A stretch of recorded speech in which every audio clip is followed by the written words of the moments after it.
Well, summer's over, autumn's here, footy's nearly arrived. Welcome again to the Titus and Sergio Variety Hour. I'm Sergio Paradise, and he's Titus O'Reilly. And Titus, we have a special guest this week. We do. You've gone out procured a guest. I have procured. You know, we promised a big name on Monday. Well, you said to me, I can get all these people, and I thought, no, you can't. No, you can't. And it turns out you can. Well, you know, we promised a big name, and as regular listeners to this podcast will know, our promises can be rubbery at the best of times. But I think this was a core promise. Yeah, it was. And so we should introduce him, of course. He is a legend of Australian comedy, one of Australia's greatest comedians. He's also a massive, long-time fan of the North Melbourne Footy Club. And as far as I know, has never tanked a tennis match due to unbearable heat. It's Trevor Marmalade, ladies and gentlemen. There you go. That was an alternative promise, I think you're talking about. Yeah, not a core promise, an alternative promise. But we've got you in studio, Titus. We've never worried a lot about truth. It's just become fashionable now that that's what everyone does. Exactly. This is fake news from the top. The weird thing is, I think ours started off our podcast as sort of, joking about everything. It's become more factual than actual news. And I have people say to me, we get our news from you of what's going on in sport. And I think, uh-oh. Yeah, you're in trouble there. There's a worry. Now, Bernard Tomic. Well, before we get on that, we should add, you mentioned that Trev and you used to live together back in the day. Oh, yes, and I you told promised you that. to tell us about that. Do we have to? Yeah, no, let's not do that one again. We've done this one. Well, we've done that one. We have. I mean, we've got a couple of standard stories about the house sharing thing, which have been told. When was that, back in the 80s? We had fun for a couple of years. Yeah, a couple of years. A couple of years in the late 80s. Yeah. And then that was before you both went on to be highly famous. Well, Trev did. Well, the thing we did, and this is probably the only thing that I will mention about those days, is we moved out without even telling the landlord. Oh, really? and because we hadn't paid a bond, we didn't even forfeit that. So How did you not pay a bond? Oh, he trusted us foolishly. Oh, that's an excellent start. You've just damaged your chance of renting in the future, though. Yeah. We've got a big real estate audience to listen to this. No, they were funny days back in, not just because Trevor and I were sharing a house, but they were funny days just generally, I've got to say, the late 80s. Yeah, no, there's plenty of traffic through there. Oh, yeah, there was plenty of traffic of all kinds. So, Trev, what have you been, you still following North as passionately as ever? Pretty much, yeah. And it's not a rebuild, by the way, it's a clean out. Yeah. Just getting rid of all we had to say the R word down there. No, actually, at this time of year, every year people go, how's North going to go? And I always say, better than everyone thinks. And it's always right. That is true. True. Because when they got rid of the four old players last year, and everyone immediately wrote North off, even though Brad Scott, he seems to know what he's doing, and he sort of had a plan for the youngsters to come through. You know who of the four, you know who I'm dirty on? Who? Ferrito. Another year in him for sure. We need a bit of mongrel down back there. Oh, you think? It's the new interpretation of the rush behind's forced him out of the game. Do you realise that? That's right. And that blue dot at the end of the goal square was the AFL want to bring in. They want to bring in. Yeah, I think that's the thing as you get an older player these days. Keeping up with the rules is what probably makes you go into retirement before you fizz. Apart from the AFL, just overnight, the Royal and Ancient Golf Club in St Andrews vowed that they're going to change all the rules of golf. What do you mean? To what? Well, it's actually going to resemble volleyball. They haven't changed the single rule in golf for 400 years. Well, I read this and I saw on Twitter lots of professional golfers coming out saying, "Oh, it's about time and let's do it," and Does it mean they don't have to play golf? Is that why they're all so thrilled? And then I read what all these rule changes were, and it was like, if you move your ball accidentally on the green, it's not a one-shot penalty anymore. And I thought, well, they haven't exactly revolutionised the game. Is that the Donald Trump rule? Yeah. If they made it official for me that any more than 10 strokes on a hole is just 10? Yeah. Well, they're trying to open the game up to a wider demographic, to people who can't play golf. And they're also trying to combat the new technology within the golf ball, because apparently you can hit the ball too far these days. Right. And I found that the new technology, even my leather wedge goes further, even when I kick the ball out of the rough, it goes 10 metres further. So you can hit it further in the wrong direction, basically. Is what revolutionising golf. So that's not really revolution. That doesn't. No, it's not at all. Do they know what the word revolutionise means? Yeah, it's an absolute beat up, the whole thing. Whereas, as you say, but with footy, with AFL footy, they tinker with them like every season, obviously. But well, that's because they have a rules through. committee. They're Royal and Ancient don't have a rules committee. Yeah, yeah. That's if right. you've got a rules committee, they've got to Well, they've got to do something, right? They can't just go, no, it's all good. Yeah, no, it's fine. Yeah, thanks for the dough. We'll see you next year. That's what I reckon would be the best. My favourite rules committee would be one that did come and go, oh, that was good. Went to the pub. Yeah. I'll tell you what, it should be a reality show. Wouldn't you love to know what goes on? Oh, that and the match review panel. The match It's review why they have a panel match is- review panel and a separate tribunal. Baffles me. Well, because they're meant to be independent. Yeah, and so they then hire guys who have their own radio shows to be independent. And of course, they can't then comment I on it. love how they're all lawyers and they put it in legal speak, and really, footy fans know they just made it up on the spot. They just go, what do you feel? And the idea that they don't listen to what the media and people are saying when they decide their penalties, it's. Oh, exactly. Who got rubbed out the other day? He's got to miss the first week of the regular season. Ben Cunnington. Did you see that? Yeah. He accidentally kneed the guy in the face, and it was a complete You can't accident. even accidentally knee someone anymore. Yeah. Can't even get away with that. He's been suspended for Yeah, a the week. rules of committee. You're right. The rules of committee is just there to tinker. Yeah, why have a tribunal? Just have a focus group. Yeah, exactly. A vote on We'll Twitter. just get 20 people who've got no idea and ask you what they think. What do you reckon? Show it to him 3 or 4 times in Yeah. slow-mo. I think that's what they've done.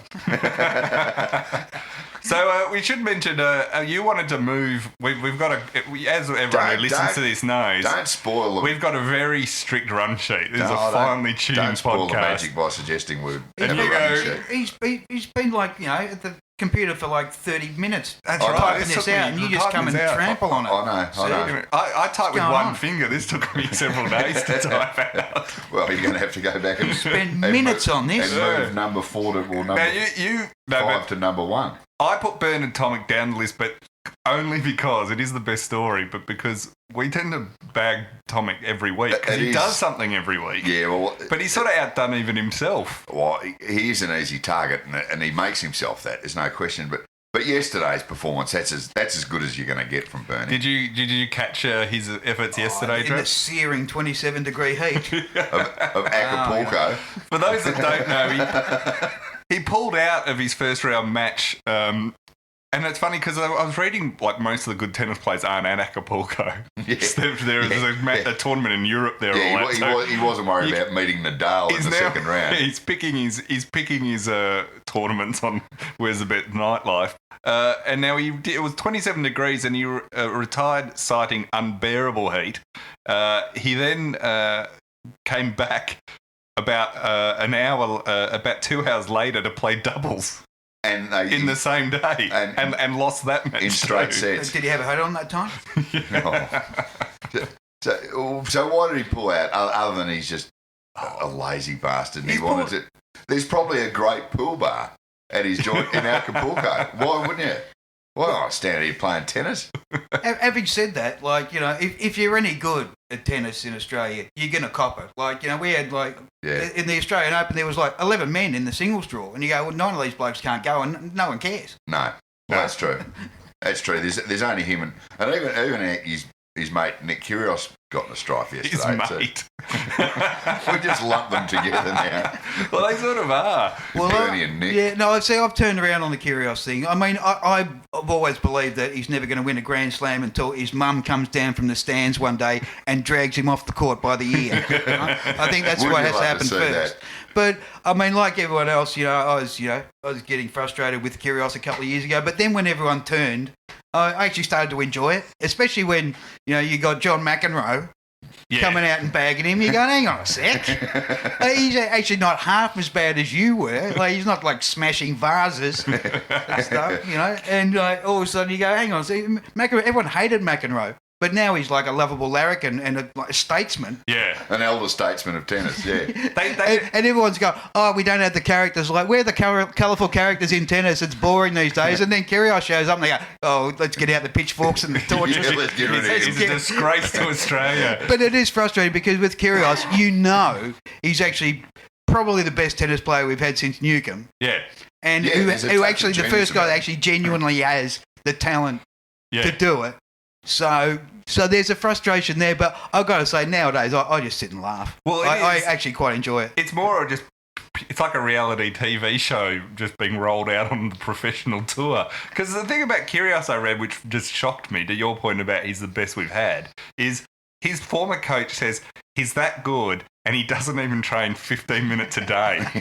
Like, imagine being that good at something. That's like, doing stand-up and never done it before and don't write anything. You just rock up and you're instantly like you're instantly Chris Phil. Rock. Yeah, you're Chris Rock. Actually, that's exactly what I did. but Tomic, look, I read a quote from him one time saying, I'm worth $13.5 million, I'm only 23. And you go, yeah, that sums it up. He's a guy that's just in his comfort zone. He can make millions without busting a gut. And you go, all right, well, that's probably up to you. Yeah. No, he said that the amount of work to go that next, 10 points up in the 10 spots up in the rankings, he goes, I know what that requires. And it's a lot. I just can't be out. Can't be bothered doing it. How many people do that? We all criticise him, but how many people would do that in their day job? Go, I really should do this right now, but I just can't be honesty in asked. some regard. Well, that's why I actually prefer Tomic in some ways, because he's so openly.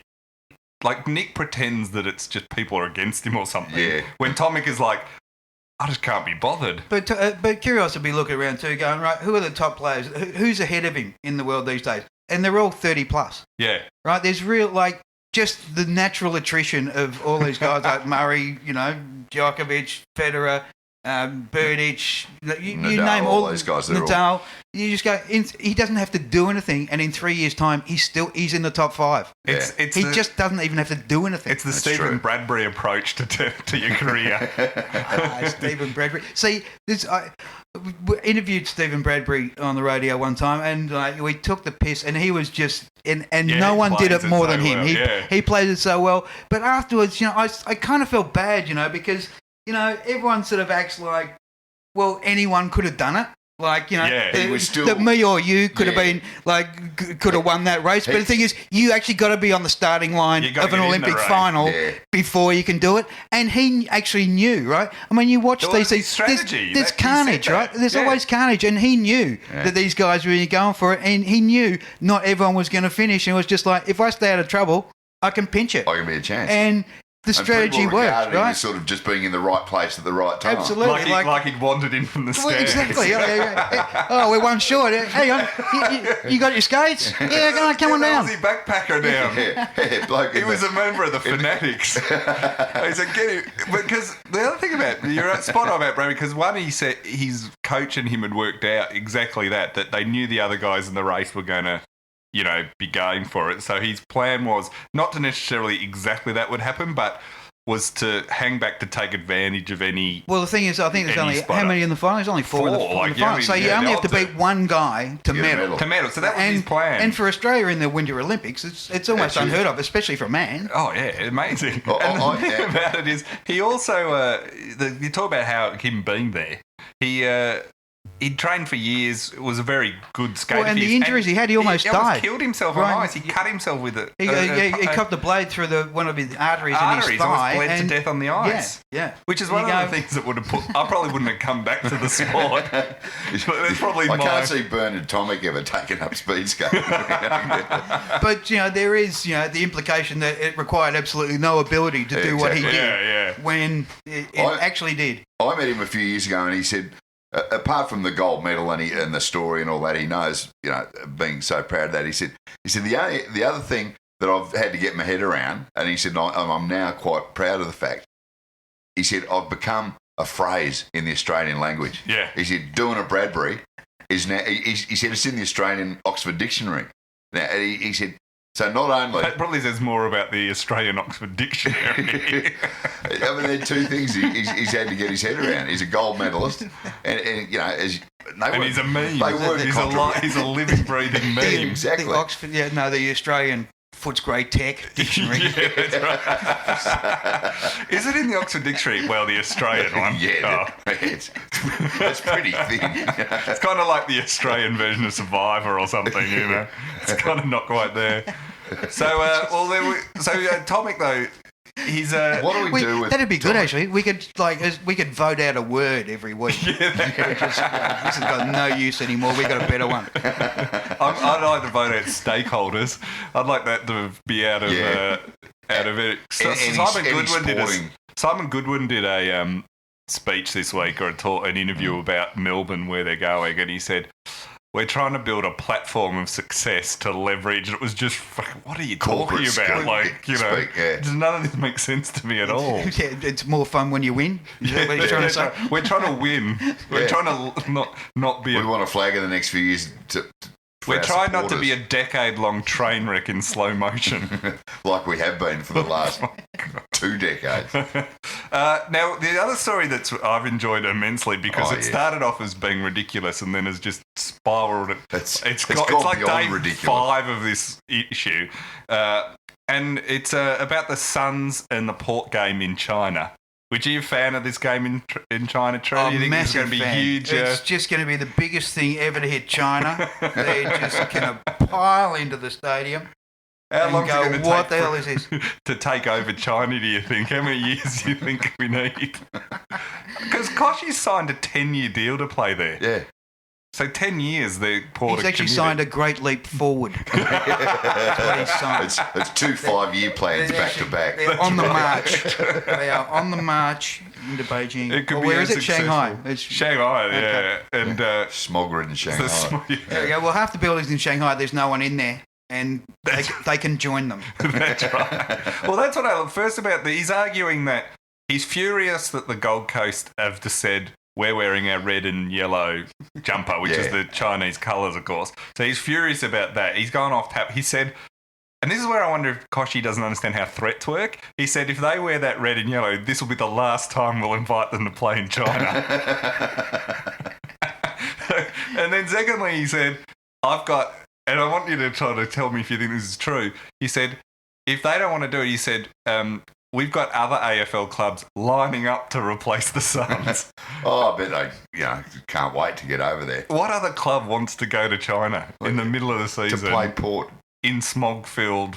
And Shanghai, at that time of year, it'll be 37 degrees and humid and hideous and smog-ridden. Yeah, that's right. But they're lining up, Tyler. Oh, lining up. The Gold Coast have come back instead and said he should put on public display the contract where it says the Suns have to wear the white jumper or shut up. This is Tony Cochrane. Well, Tony Cochrane's happy to tell anyone to get stuck. Well, it's a fair effort to make Tony Cochrane appear like the reasonable person in a debate, but Koshi's done it. And so then Koshi said there's no jumper clause in the club's agreement, and he also questioned he also basically said, I don't think there are any clubs lining up. So he's publicly just called him out. And what strikes me as weird is this is a fight about fashion. And where else would men care one iota what the blokes are going to wear on a night out? Like, unless you're wearing the same thing. I think, I mean, they're probably worried, rightfully, that, the merchandise stall out the front, that Gold Coast jumpers are going to outsell them like 7-4. It's assuming that there's going to be a crowd to see these jumpers How many Port beanies do you reckon they're going to sell that night out the front? Or scarves? I don't know. Like Duffel coats. Duffel coats. Badges with Kochi's face on them. But Kochi's he's reminding me, he came out yesterday and said, look, it's not doing anyone any good. We need to stop arguing about this jumper thing. Yeah. Without realising that he's the only one sort of doing any of the arguing. Like he's the guy who wants to have a go at you, who walks up to you and gives you the push in the chest and wants to fight, and you go, mate, no, I'm fine. Gives you another push in the chest, hoping you're going to fight back, and you just want to walk away. That's what he's doing to Tony Cochrane. Well, he's doing that until Tony Cochrane pushed him back, and then he went, hey, that's the this Tony is Cochrane will spoiling push him back. the excitement that is capturing the nation of this trip to China that no one else cares about. I mean, the AFL couldn't even conquer New Zealand. I mean, what happened to the Saints in Wellington? Well, what I love about the Saints giving up on... they had this plan they put out a couple of years ago, and I remember reading it because it was a strategic document, they called it, and it was in like very glossy, and it was exactly what you'd expect. Yeah. And they said something like, by 2020, we'll have 30,000 members in New Zealand. Which I think... Are they giving it, like, it's mandatory to become, like, they're going to get it passed in legislation? They're trying to get 30,000 in Australia. Yeah, first. So then they said, then last year they cancelled playing a game. They said, we're not playing this year in New Zealand. But they said, this doesn't mean we've given up on New Zealand. No, that's exactly what it means. That's exactly what it means. That's not even a little bit like of a thing. What they say, New Zealand has given up on us. That's right. They didn't even start. They were never into it, New Zealand. Oh, well, they also were sending, remember when they were sending like Brisbane, the teams were like Brisbane Saints, when Saints were bad too, and Brisbane were where they are now, and they were sending that to win over New Zealand. Like, that's not what you do to an ally. You remember that ANZUS agreement? Yeah, I think that's how it got stopped. I think it was at the highest levels. Well, this Gold Coast Port game in China, I had absolutely no interest in it. Whereas now I have. Now I actually can't wait to see it. Just to watch Koshi get annoyed? Yeah, just to see what a debacle it quite possibly will be. I still want to go. I still want to go just because of how ridiculous it will be. Well, let's put out... We could do this podcast from Shanghai.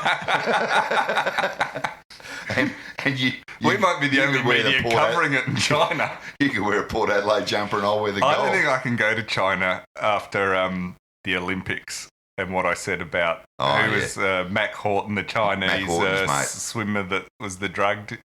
So I bagged the Chinese drug treat swimmer, whoever he was. And overnight on my Twitter feed, I literally had thousands of Chinese Twitter trolls just abusing me for like 5 or 6 days. You'll be spun around at the airport. Yeah, that's right. It was like... and it was all in like broken English. And it was not in broken English. There was some that were using Chinese type. Yeah, which I'm not as very good at. The Chinese government, they sort of released Twitter for about 48 hours to combat blokes like you in Australia who were bagging their great athlete.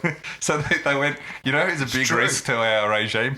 This sad man sitting in his alone at home on the computer. He's a threat to us. Yes, this sad middle-aged Melbourne supporter. Who's only known misery in his life. The great country of China down. Now, talking of Gold Coast having this fight with Koshi, and actually, this is the best thing that's ever happened to their brand. Like, this is the first time I've seen people speak positively about the Suns in a long time. The AFL have gone in and put their football operations manager, Mark Evans, in charge as CEO there, and they moved on Andrew Travis, who'd been there since 2009, but only since 2015 as CEO. So what do you think? They've just literally got their highest footy person and chucked him in at the Suns and said, you run it now. Also, and the great thing, this is what the AFL do, but they deny they had anything to do with it. It's like when Paul Roos went to coach Melbourne. It had nothing to do with Melbourne. The AFL just stuck him in there. Well, same with Peter Jackson. He was stuck in there. Peter Jackson. So, yeah, the AFL... Well, they also made David Noble move to from Adelaide to the Lions last year too. Yeah, so it's like they tend to just hand-pick people and put them in there. Into struggling clubs. And let's face it, the Gold Coast, they do need it. Slightly. Well, yeah, but if they got 10 players back from injury, it's a whole different story. Yeah. Also, when you say that, Chief, because I've actually been reasonably bullish about Gold Coast this year. Decimated last year. They got the best midfield in the competition, they get their players back. But they haven't had them on the park. Yeah. Although a few have left. Prestia and O'Meara's left. Yeah, but I mean, it's still a good midfield. I mean, they've put in Barlow and who's the other one this year anyway, but you just look at the depth of it. It's still amazing. And Lynch is they're due to come good, Gold Coast. They're definitely due to come good. They can make the 8 if they're fit. I mean, I'm not sure why they're so far behind GWS other than injuries, which tells me that they are ripe to come good at some stage. May not be this year, might be next year. But I reckon they're that far away, Gold Coast. They were telling stories like they've moved into their new football headquarters now. And before that, they were in portables, and they used to have to chase rats out. And this isn't, which seems to, Well, North used to win flags. It is the Gold Coast. In those days. We haven't won one since. You bring the rats back. Bring back the That could be your platform if you run Jim, for president. Jim, there was a barbell on top of the cigarette machine.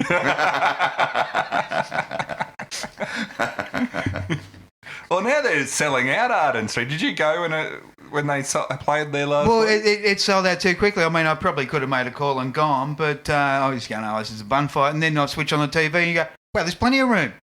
There was room everywhere, but I assume the council had the numbers capped. You would have gone to a few games as a kid. Oh, at yeah, Arden don't worry. Street? Well, and it's funny to look back. I mean, when I was 9, 10, I used to catch 2 trams from Surrey Hills on my own to go to get to North Melbourne. Yeah. 1970, I think we won 1 game for the year. And you kept going. Only just. But I just, I would catch 2 trams there and 2 trams back to watch Keith Gregg play. So it was as simple as that. That's all we had. Watch somebody get the ball. What other suburban grounds do you remember well? I used to go to all of them those days. All of them. Yeah. Arden Street's the one. I reckon I never saw a game at when I was a kid. But Moorabbin, Lake Oval, Windy Hill, Princes Park. Yeah, and they were fantastic. I was at Princes Park the day Blight kicked the 100-yard goal. Yeah. Windy Hill went there a few times. Victoria Park once. I remember going to Victoria Park and I think I had post-traumatic stress disorder after leaving. It was amazing. They were absolutely... I mean, you can't... It was no wonder to me that the Nicky Winmar incident happened at Victoria Park after being there. I went to see Carlton and Collingwood at Victoria Park once, and as they were walking off at half-time, I saw a Collingwood supporter spit on the Carlton female trainer. She had it coming. Yeah. She asked for it. Hear the fan side of that it. blue tracksuit. I thought, gee, that's, that's on about 5 levels, that one. Well, they were about equality even before other people were. It's a lovely thing. What was Windy Hill like? I never went to Windy Hill. Windy Hill was a bit... It wasn't as bad as Victoria Park, but they was pretty parochial. They were rabid there, don't worry. And it was a funny ground because the goals were sort of set on an angle. Yeah, so you had, you're on right. both ends, you had one really shallow pocket and one really deep pocket. Yeah. So, if you're kicking... I'm pretty sure I'm saying the Napier Street end, but from that pocket there was the place where I used to stand when I went to Windy Hill. And it was actually an easy shot at goal from that pocket. Yeah. It wasn't... Whereas the other one was you like just threading couldn't- the eye of a needle. Exactly. What were the crowds like when you were going to Arden Street? How big? Oh, look, I suppose in those days you'd get 15,000, 20,000 there, something like that. Pretty passionate, or Yeah, especially, you hardcore to go? Well, there was only one stand, and on the stand side, the North crowd would tend to go nuts. But they all were, all the suburban grounds. They were all... Yeah. It was like Moorabbin, like the animal enclosure at Moorabbin. Yeah. Every single suburban ground had its hardcore supporters. And that's what was part of the magic. I mean, you didn't always want to be one of the opposition, but there was... I can't remember Melbourne having hardcore supporters except in the long room. And the Saints disco. I mean, that was the Saints disco was absolutely legendary. Yeah. It didn't matter who you buried for, you piled in there. They should And that's the bring thing. that That's back. actually how I became a North Melbourne supporter, because when my father immigrated from Holland in the late 50s, he was like a really thirsty type of bloke. And you couldn't get a drink in Melbourne after 6 o'clock at night. All the pubs were shut. Yeah, at they 6. did the 6 o'clock swill. So the only place you could get a drink was the North Melbourne Social Club, and pretty soon he was so passionate he could hardly stand. And I remember, as a kid, I'd never won a game, I go, Dad, what are we buried for North? It's about loyalty, son. Shut up and face the front. It's about loyalty and liquor licensing laws. Correct. Now, Sergio, you and I Yes. the other week, we were hoping that the invent of the AFLW, the AFL Women's, would lead to broader scandals across the whole thing. Well, that's what we said. I mean, the women won't be truly equal until Well, one of the women gets caught. If they want to put themselves in the public eye, Well, it's happening already because that's I hate that one. Yeah. Moa Hope got caught speeding which is the first thing she's done this year. No, you got to use her full title. Collingwood marquee player, Yeah, Moana Hope. Now, she was doing 97 in an 80 zone, and Collingwood released a statement on Monday saying that the club takes matters of road safety very seriously. Of course they do. Do you think this was like they just did find replace on the hundreds of what they've had to do on this?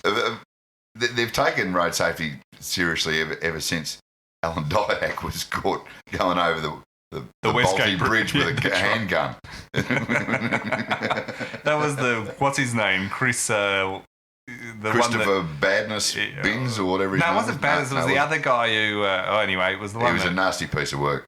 just like... And should I stress, Alan Didak didn't have the handgun or anything to do with it.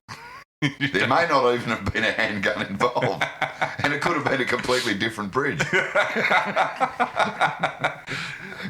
think that should cover us in court. Is that level of insight? See the professional mob you've walked into? So, basically, something involving Alan Didak and cars. They've been pretty big on My their road favourite safety Collingwood since then. story still involving cars wasn't speeding, but remember it went on for months. Travis Cloak kept parking in Gary Pert's spot at the CEO spot, and it became a media issue. Like only at Collingwood. How was that resolved in the finish? Well, it got to the point where he got punished for it. Yeah, he got fined. I think he got fined, him. and I think they were threatening that he would be basically suspended from playing because he just kept parking his Hummer in Gary Pert's In the spot. CEO spot. And Gary Pert was getting really irritated about it. Well, around that Holden Centre, it is hard to get a park. Well, it is possible Travis was trying to park in the adjacent car park. Well, He just drifted to He the just left. kept drifting to the left. well, having said that, I mean, working at Channel 9, if you parked in the wrong spot there, that was actually a sackable offence. It was. In television circles. At Channel 9, Titus. Not naming names. No, but there was... But that was the pecking order, There wasn't it? Was there it the most visible? The CEO. I think the next one was the sales manager or general manager. Then Daryl Summers, I think. And it went down a pecking order like that, and it was taken. so where There's very been seriously. stories of A-list celebrities at Channel 9 actually having the measuring tape out to from the door to their car to make sure. Yeah, it was like dress. So how far were you? Did you get a car? They said I'm you at the park in. street. Yeah. There's an alley. We used to just A get couple of blocks from a here. tram down Bridge Road. It was like the dressing rooms at Channel 9. It makes if an A-list celebrity got a new dressing room, the others had to make sure again. It was the old measuring tape thing to make sure he or she doesn't have a bigger dressing room than me, or he's got a shower. I've only got a toilet. Tell him egos and what have you. So I can quite understand Gary Pert being upset with Travis Cloak about the car park. About the car park. Yeah. I just like how he kept doing it. Like, it wasn't a one-off. It was like he just kept doing it over and over, which is, like you say, probably an act of war, really, when you think about it. He had his reasons. Well, here at the podcast, anyone can park wherever they want. Yeah. There's no ego battles here. Well, there's so much money in podcasting that we can that's afford a right. very big car park. Although you often do measure your microphone each time we come in. And that's not a euphemism, by the way. Now, I know, Serge, you're a mad A-League fan. Do you follow the A-League at all, Trev? Or Oh, I'll have a look, yeah. have you seen that? So they've been doing... It's on, right? I tend to watch what's on. Yeah, it's on SBS and then it's on Fox Sports. So Yeah. that's I see it on Fox. And it's still on. They're getting towards the end of the season now, aren't they? Yeah, pointy end. Right? Yeah, no, they're pointy end. And I think Yeah. you find that Sydney are a mile clear of victory or a mile clear of third. Yeah, that's right. They've come out, they've been saying for a while now, and there's a bunch of different ones, they've been saying they're going to expand the A-League, and so I know Geelong are pushing to get City of Casey want their own. City of Casey, which, as someone who's driven out to City of Casey, they said it could be huge out there. They said it'd be another West Sydney Wanderers out there, they reckon. And so a bunch of them around the country are all trying. So A-League's come out this week and said that they might not be able to do it because if they accept any more teams, they're basically going to go broke. See, I can't work this out. I thought they were flying the A-League. Well, this is what all the people who were trying to get a team there thought had been told, that they thought they were going to be able to. But didn't they? A new TV deal, as you said, SBS, Fox. Well, they got a new TV deal going broke. Well, I think they just, not making much money. I guess that'll do it. It's pretty tough to run a national competition in this country, no matter who you are. Well, that's true. I mean, the AFL lost money last year. How many? Well, yeah, and how many of the clubs every year? 8 to 10 clubs are in the running at league. a loss. Yeah. Which is basically what the AFL is. It's a giant insurance fund against badly run clubs, against bad administrators, because that's why they have to step in and pump money into them all the time. Well, yes and no, I'd say. I think it's a bum rap for the clubs. I think, the trouble is that, however many years ago, the presidents of the clubs used to sit around the table and try and thrash it out, and clearly that wasn't working on occasions. So they established an independent commission to look after their interests, would be the key here, okay? And pretty soon that entity that was established just went, you know what? We're looking after our own interests. Yeah. The games are washed with cash from broadcast rights, sponsorship, gate receipts. The players are getting well paid. What's wrong with this picture? The clubs can't make any money because the AFL's handing out the money with an eyedropper. Yeah. And that much money, what was the AFL's wages bill last year? Was it something like 70 million? Yeah, at least it. For the top 8 execs, it was about 9 million. So that's just considering across 30 years ago there was no AFL commission. It's a pretty big drain on the remember revenue. when we were talking about Trev when we were younger, there was AFL House up in Jollymont, and I reckon there's probably 3 people who work there. If that was it, now there's 285 people at AFL House in Docklands now.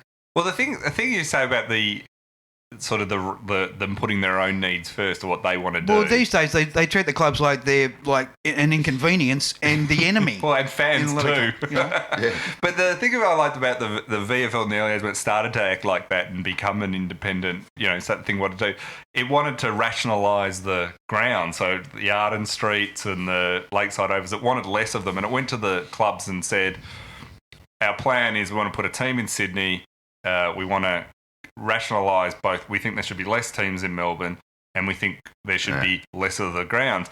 Funnily enough, the clubs voted not to do any of that and said no. So the VFL just went, all right then, you voted no, obviously, to that. So while we can't technically do it, North, Fitzroy and South Melbourne, we're giving you less money now, so you can't maintain your grounds. And that's just what they did. They just gave them less money. So I actually got a theory on this because it happened around about the same time.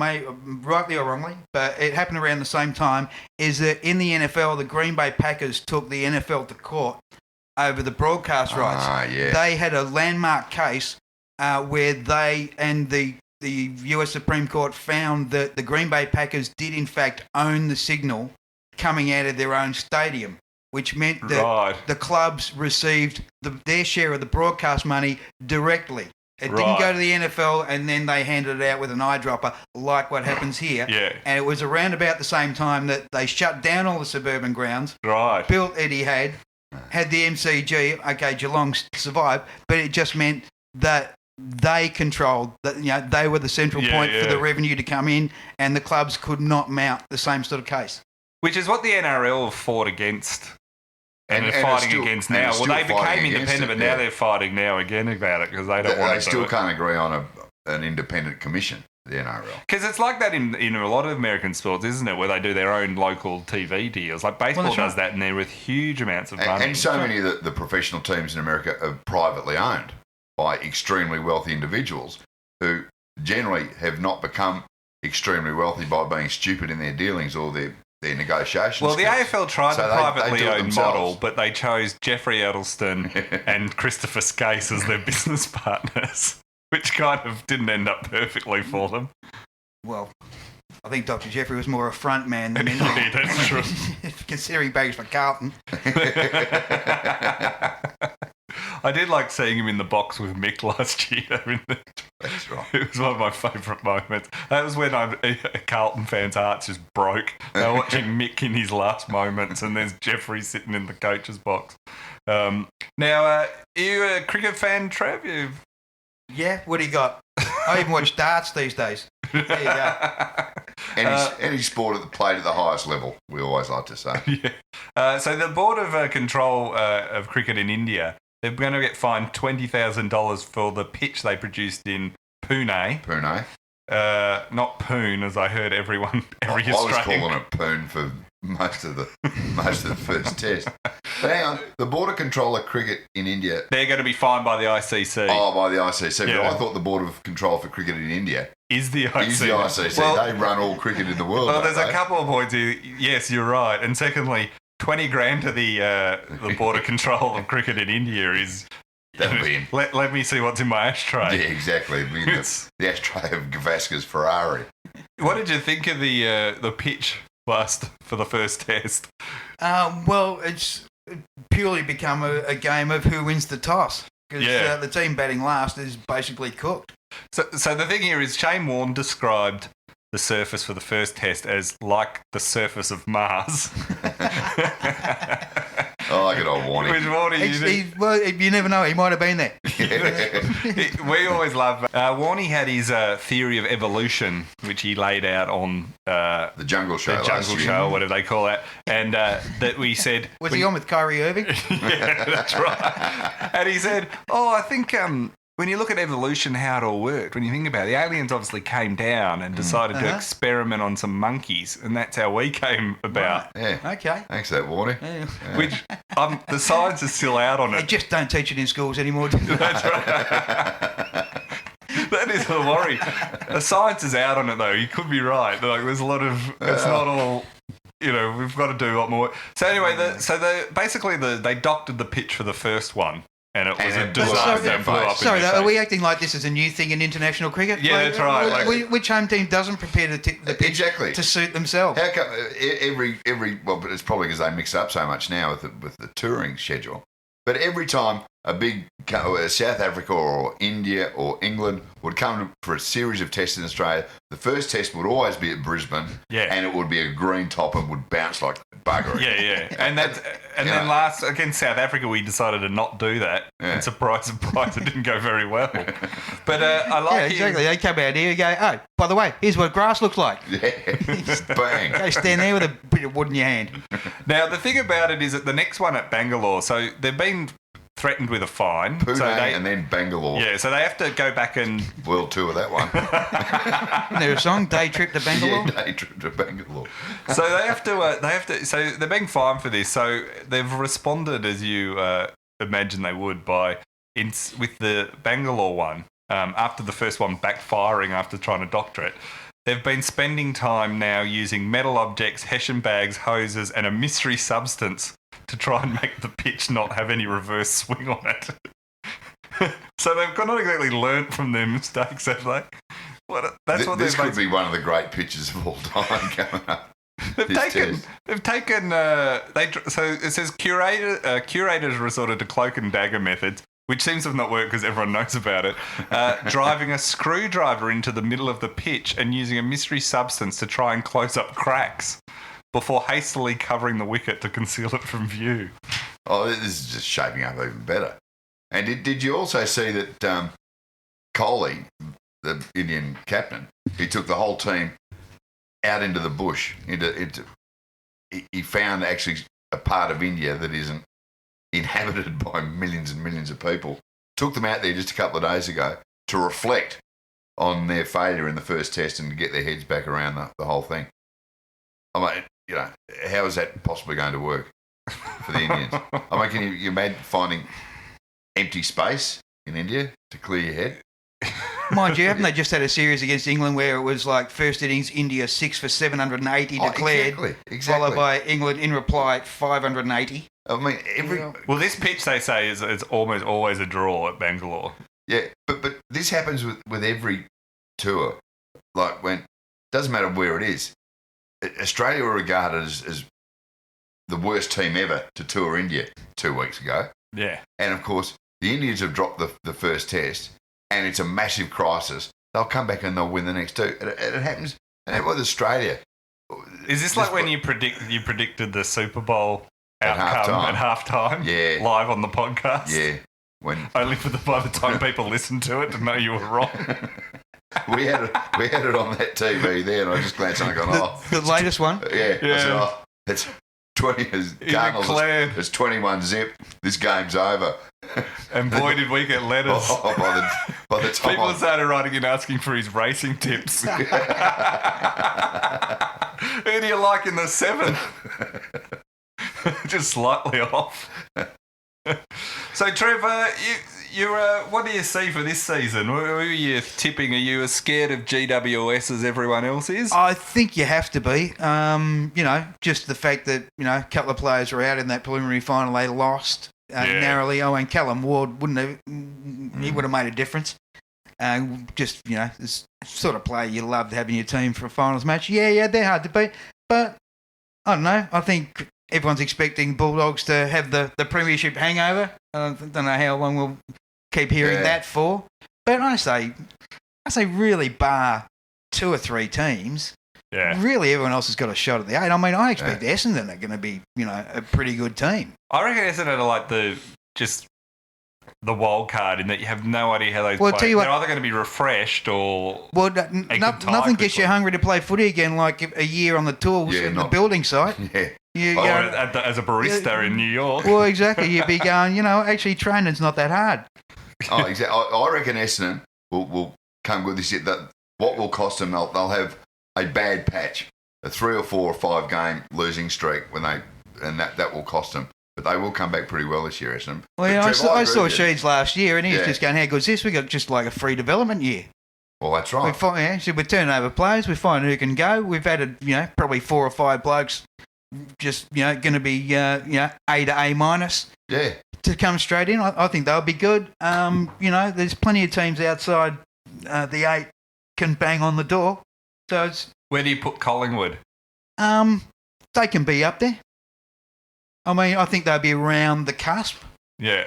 But, I think it's going to be a pretty even season, and maybe, not as many games as usual will get you into the 8. Yeah, that's a possibility. Who are the 3 clubs that got no chance, you reckon? Well, obviously Carlton, Brisbane. Freo. You know what? Even Freo. Can you possibly say Sandilands will come back fit? Yeah. They got five didn't play. Michael Johnson missed half the year. Right, you put those 3 players back into any team, and it's not only Sandilands, if they get him fit, there's no third man up this year. Yeah, right. That's the only tactic anyone's ever had to combat Sandilands. He'll just stand there and knock the ball down their throats all year. They're going to get first use, and if they can find a forward, then well, they got McCartney this year, so jury out there, but yeah, that's right. But Fife can go down there and kick 3 or 4 games just resting. So Lyons said that Lyons already come out and but last year he basically. They picked up Hamley. I mean, they had no key defenders last year, and they had no key forward. And they stopped playing players after round 8. Like after round 8, they knew it was. He knew, and he was like, he said he can't guarantee. He said they came out this week and they said we're on a 4-year rebuild, so we can't guarantee any premiership before 2019. And look, maybe they won't make the 8, but I tell you what, going over there to play them is not going to be a trip anyone looks forward to. No one's just got that ticked off. What about West Coast? They're looking a bit ominous, I reckon. They are. They always do, though, especially because they win nearly every home game. And you just pick up Mitchell for nothing. Yeah. Yeah, that was bizarre. Like he hasn't got 3 years left in him. Yeah. He just finds the ball. He's fit. He was sensational the other week. Last week in the jail. He's all class. It's the maddest decision, I reckon. I just cannot. Because you can understand if they got some good draft picks or something, but they just give him away. Yeah, it's the same as Jordan Lewis. I mean, they gave away, Mitchell and Lewis for But Jordan Lewis got annoyed then when they didn't name him captain. So that's where it really started to go. He wanted out. Yeah. And now, Yeah, the Sam Mitchell one, it is a baffling one. How do you reckon Hawthorn will go? You know what? I think you got to say they're probably just going to come off a bit, I would say. I mean, O'Meara looks good.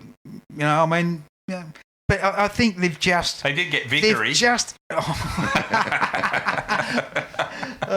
But you know what? Actually, Vickery's not a bad fit there, because the trouble for Vickery at Richmond is they were expecting him to become this superstar match winner. Yeah. Where he's gone to Hawthorn where they go, mate, just be the third tall. Yeah. Yeah. Right? Just Bring it do to ground. this. If you can take the odd grab, pinch it in the ruck, that's all you need to do, right? So there's absolutely no expectation on him at Hawthorn. And, that will do him a massive favour. And at Hawthorn, he'll have a bunch of classy left-footed midfielders hitting him lace out, which he never had at Richmond.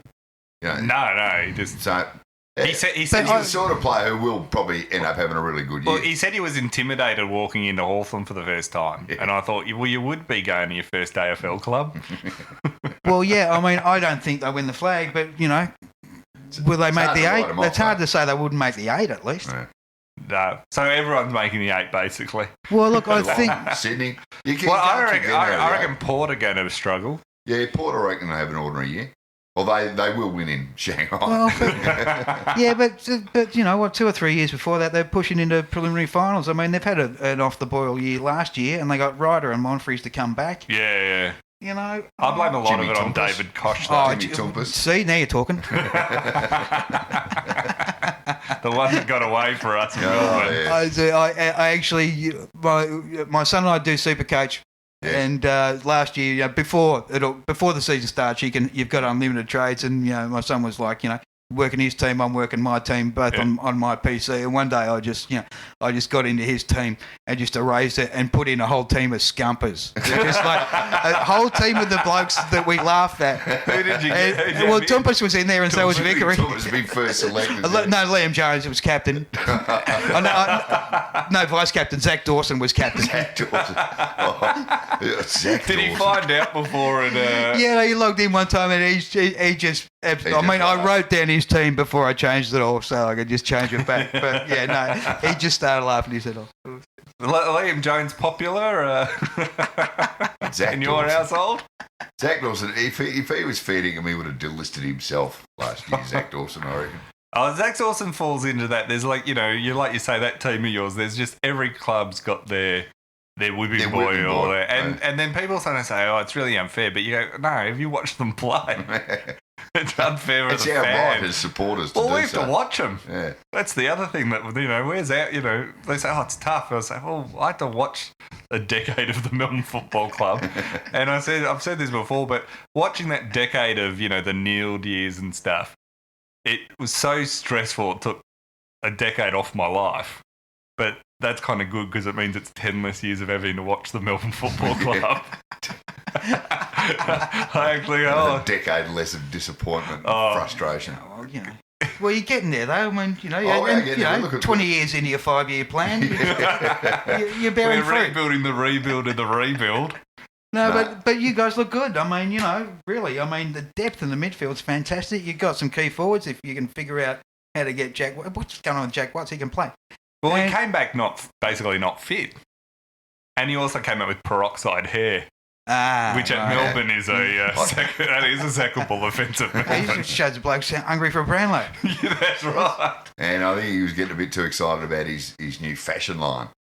Oh, that's He's got right. Yeah, board yeah. shorts. He sells board shorts now. Yeah. So as soon as a player, it's usually T-shirts. Actually, Usually T-shirts. it wouldn't be bad. Board short round. Well, we've got everything else, right? There's got to be a spare round. Board short round. Early in the season while it's still warm. That's right. What a great idea. AFL board short round. You can see. You can I see hope the AFL logo Commission on are Channel listening. 7. They changed the colour of AFL logo to like a Hawaiian shirt or something. The board short round. I like that. Well, they're already setting themselves as far as socks go. Yeah, it's true.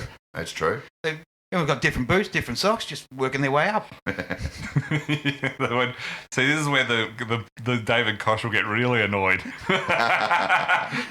That's the answer to the Port Gold Coast. Shirts v skins.